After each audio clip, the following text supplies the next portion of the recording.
Vivemos em um mundo onde a onda de terror e desastres tentam roubar a nossa paz, onde o mal sempre está tentando prevalecer. Mas vemos pela palavra de Deus desde o Antigo Testamento que o cuidado de Deus para com aqueles que o temem e o buscam é muito real e permanente. Fique atento a mais um programa Encontro com a Palavra. Aqui apresentamos a palavra de Deus como resposta a todas as mais difíceis questões da vida. Agora com você, Pastor Edson Bruno.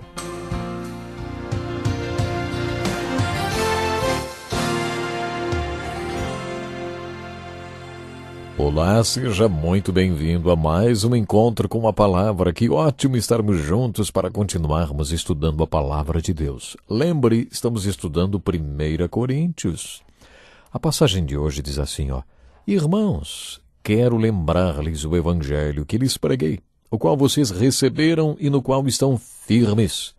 Por meio deste Evangelho vocês são salvos desde que se apeguem firmemente à palavra que lhes preguei. Caso contrário, vocês têm crido em vão.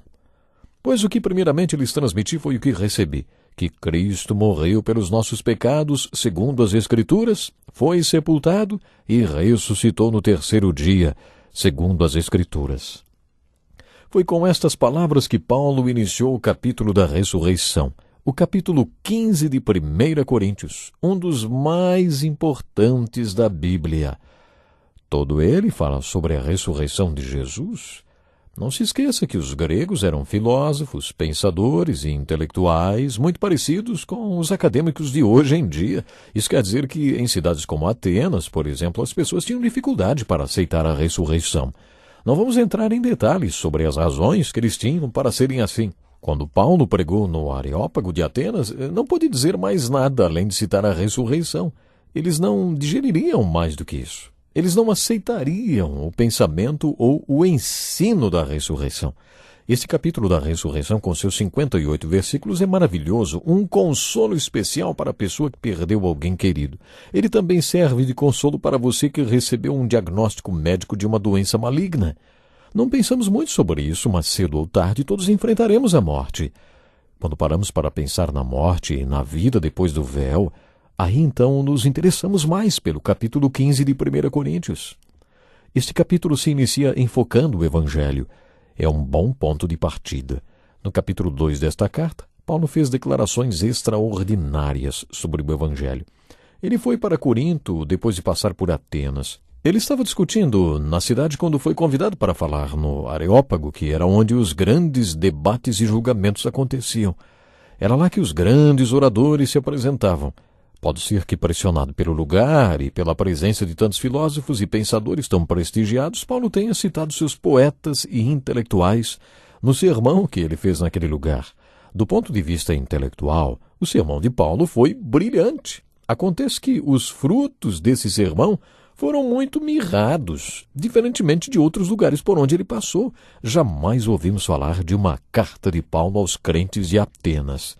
Quer dizer, não há registros de que da passagem de Paulo por Atenas tenha nascido uma igreja. É provável que Paulo tenha aprendido uma lição lá, sabe? Lá mesmo, no Areópago. Uma lição sobre a pregação do Evangelho que marcaria o seu ministério de uma forma definitiva. A parada seguinte de Paulo foi em Corinto. No capítulo 2 de sua carta aos Coríntios, Paulo contou que foi para Corinto determinado a não entender nem falar mais nada além de Jesus Cristo e este crucificado, e que não usaria de palavras de sabedoria. Sabe uma coisa? Eu acho que foi exatamente isso que ele fez em Atenas, mas afirmou que não faria em Corinto. Na época da ida de Paulo a Corinto, o Senhor Jesus lhe apareceu, e eu acho que foi a partir daí que a sua filosofia de pregação, se é que podemos usar esse termo, sofreu uma transformação radical. Em outras palavras, o Senhor disse para ele: Paulo, tem muitas pessoas nessa cidade. Apenas pregue o Evangelho e você descobrirá quem elas são. Ao iniciar este capítulo maravilhoso sobre a ressurreição, Paulo mostra que não apenas a ressurreição de Jesus Cristo, mas também a ressurreição dos crentes falecidos faz parte do Evangelho que ele pregou em sua visita a Corinto. Foi por isso que Paulo iniciou dizendo: Irmãos, quero lembrar-lhes o Evangelho que lhes preguei. Agora preste atenção no que ele disse a respeito do Evangelho. quero lembrar-lhes do evangelho que lhes preguei, o qual vocês receberam. Podemos substituir a palavra receberam por creram, porque eles realmente fizeram isso. E outra coisa, essas palavras são sinônimas neste caso aqui. Aos que o receberam, aos que creram em seu nome, deu-lhes o direito de se tornarem o quê? Filhos de Deus. João também usou estas palavras como sinônimos no seu evangelho, assim como Paulo usa nesta carta. Ele pregou e anunciou o evangelho e eles receberam. Receber quer dizer crer. Portanto, receberam quer dizer creram. Eles creram, e no qual estão firmes. Eles se firmavam no evangelho que Paulo tinha pregado. Por meio deste evangelho vocês são salvos desde que se apeguem firmemente à palavra que lhes preguei. Caso contrário, vocês têm crido em vão. Nos versículos 3 e 4, Paulo enfocou este evangelho. Ele disse assim: pois o que primeiramente lhes transmiti foi o que recebi, que Cristo morreu pelos pecados nossos, segundo as Escrituras. Foi sepultado e ressuscitou no terceiro dia, segundo as Escrituras. Paulo foi um missionário, um evangelista incansável. Acho que nestes 4 versículos Paulo está dizendo de maneira bem clara o que é o evangelho. Como você responderia à pergunta: o que é o evangelho? O evangelho se constitui de 2 fatos: a morte e a ressurreição de Jesus Cristo. Equivocadamente, muita gente acha que o evangelho é feito de apenas um fato: Cristo morreu pelos nossos pecados de acordo com as Escrituras. Isso é apenas metade do evangelho. A outra metade é: ele ressuscitou dos mortos de acordo com as Escrituras. Na carta aos Romanos, Paulo apresentou a explanação mais completa sobre o evangelho que podemos encontrar no Novo Testamento. Nos 4 primeiros capítulos, ele enfocou a morte de Jesus Cristo. O primeiro versículo do capítulo 5 é um resumo do que ele disse nos 4 primeiros capítulos. Tendo sido, pois, justificados pela fé, temos paz com Deus por nosso Senhor Jesus Cristo. Sempre que você encontrar as palavras pois ou portanto nos escritos de Paulo, pare e veja o que ele está concluindo. Paulo estava dizendo que Jesus Cristo morreu pelos nossos pecados, de acordo com as Escrituras, e que quando colocamos nossa fé na morte de Jesus Cristo como sacrifício expiatório, Deus nos declara justos. E é isso que significa ser justificado. Justificados pela fé. Temos paz com Deus por nosso Senhor Jesus Cristo.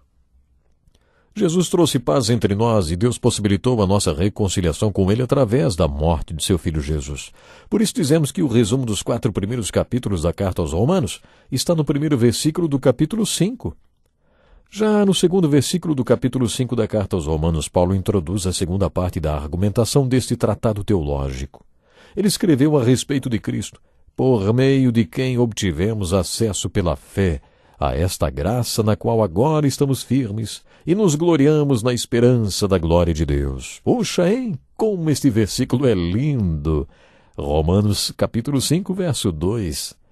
Sabe, através de Jesus Cristo temos não apenas a justificação pela fé necessária para termos paz com Deus, mas também através da ressurreição de Jesus Cristo, temos acesso pela fé à graça, ao carisma, pelo qual podemos ser representantes de Cristo neste mundo.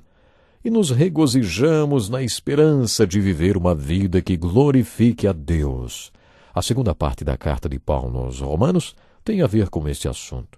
Como viver como alguém justificado, hein? A palavra justificado significa como se nunca tivesse pecado antes.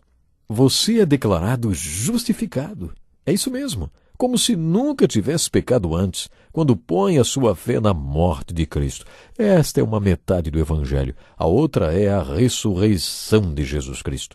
O que significa a ressurreição de Jesus Cristo, hein? Significa que Jesus Cristo está vivo e muito bem no planeta Terra. Isso quer dizer que você pode ter um relacionamento com Ele, como o ramo está ligado à videira. E isso pela fé. Pela fé você pode beber de graça essa água maravilhosa e você pode viver justificado. Colocamos nossa fé na morte de Jesus Cristo. E quando colocamos a nossa fé na morte de Jesus Cristo, isso significa o quê? Perdão. Mas a ressurreição de Jesus Cristo, quando colocamos nossa fé nesta grande porção do Evangelho, neste grande fato do Evangelho, aí também podemos aprender uma outra coisa, sabe? Isso aí significa comunhão. Comunhão com o Cristo que é e que nos capacita. Jesus é aquele que nos dá graça para sermos, para ficarmos firmes e para fazer tudo para o que Ele nos chamou, para ser e fazer. Esses dois fatos formam o Evangelho. Por isso Paulo afirmou que era esse Evangelho que ele pregaria. Neste capítulo de 1 Coríntios, Paulo escreveu que era esse Evangelho que ele iria pregar. No capítulo 2, ele afirmou que tinha decidido nada saber entre eles, a não ser Jesus Cristo e este crucificado. Mas antes de encerrar esta carta, Paulo escreveu: Irmãos, quero lembrar-lhes o Evangelho que lhes preguei, o qual vocês receberam e no qual estão firmes. Que coisa maravilhosa, não? Ele diz mais: por meio deste Evangelho vocês são salvos, desde que se apeguem firmemente à palavra que lhes preguei. Caso contrário, vocês têm crido em vão. Esta é uma declaração clara e explícita do Evangelho que contém dois fatos e não apenas um. O primeiro fato do Evangelho é a morte de Jesus Cristo, com base em que Deus nos declara justos. A morte de Jesus na cruz é a base sobre a qual temos nossos pecados perdoados. O fato número 2 é a ressurreição de Jesus Cristo. Sem a ressurreição de Jesus Cristo, jamais poderíamos ser o que temos que ser, nem fazer o que temos que fazer. Foi assim que Paulo iniciou este capítulo da ressurreição. Ele começa o capítulo da ressurreição dizendo com todas as letras que a ressurreição é parte vital do Evangelho. Depois de afirmar nestes 4 primeiros versículos que o Evangelho é a morte e a ressurreição de Jesus, Paulo usa os 54 versículos restantes para falar do segundo ato do Evangelho, a ressurreição de Jesus. Talvez Paulo tenha agido assim por causa das dúvidas que os crentes de Corinto tinham a respeito da ressurreição. Talvez a ressurreição fosse um problema para os gregos intelectuais e filósofos. Por isso, o foco deste capítulo é o fato número 2 do Evangelho, a ressurreição de Jesus Cristo. Muito bem. Este capítulo é totalmente voltado para a ressurreição, mas começa com uma definição muito clara e explícita do Evangelho. Hoje nós já não teremos mais tempo, porém fique atento no próximo programa. Nós vamos continuar estudando esta maravilhosa parte de 1 Coríntios. Que Deus possa lhe abençoar de uma forma muito especial e até o próximo programa.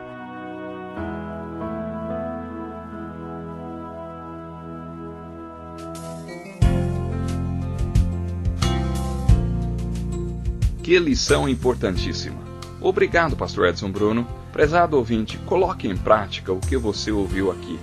Sem dúvida, sua vida será grandemente abençoada.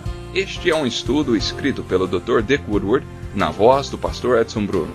Escreva-nos e solicite o material. Nosso endereço é Encontro com a Palavra, Caixa Postal 2011, CEP 89201-970, Joinville, Santa Catarina. Até o nosso próximo encontro com a Palavra.